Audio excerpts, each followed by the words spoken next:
Maharashtra today 24 news सत्य परिस्थितीचा सविस्तर आढावा। गडचिरोलीत बनावट नोटांचे मोठे रॅकेट उघड। नागपुरातील फ्लॅटमध्ये सुरू होती बनावट नोटा छापण्याची फॅक्टरी।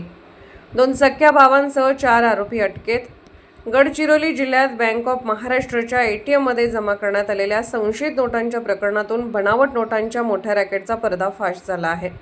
पोलिसांच्या तांत्रिक तपास आणि गुप्त माहितीच्या आधारे नागपुरातील एका फ्लॅटमध्ये सुरू असलेल्या बनावट नोटा छापण्याच्या फॅक्टरीवर धाड टाकण्यात आले। या प्रकरणात 2 उच्च शिक्षित सख्या भावांसह एकूण 4 आरोपींना अटक करण्यात आली आहे।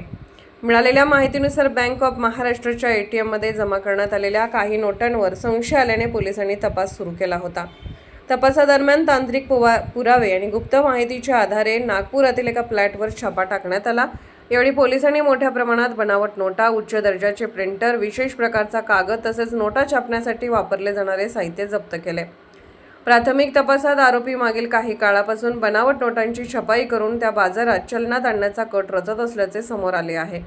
या रॅकेटचे धागेदोरे इतर जिल्हे आणि राज्यापर्यंत पोहोचले असण्याची शक्यता पोलिसांनी व्यक्त केली असून त्या दृष्टीने तपास वेगाने सुरू आहे। सूत्रांच्या माहितीनुसार अटक करण्यात आलेल्या आरोपींपैकी 2 सख्खे भाऊ उच्च शिक्षित असून त्यांनी तांत्रिक ज्ञानाचा वापर करून बनावट नोटा तयार करण्याचा उद्योग सुरू केला होता। आरोपी ATM आणि बाजारातील व्यवहारांमधूनच या नोटा चलनात आणण्याच्या प्रयत्नात होते। या प्रकरणाचा पुढील तपास गडचिरोली पोलीस ठाण्याचे पोलीस निरीक्षक विनोद चव्हाण करीत आहेत। चौकशी दरम्यान या रॅकेटशी संबंधित आणखी धक्कादायक खुलासे होण्याची शक्यता पोलिसांनी व्यक्त केली आहे। या घटनेमुळे जिल्ह्यात खळबळ उडाली असून संशयास्पद नोटा आढळल्यास तातडीने पोलिसांना माहिती देण्याचे आवाहन करण्यात आले आहे।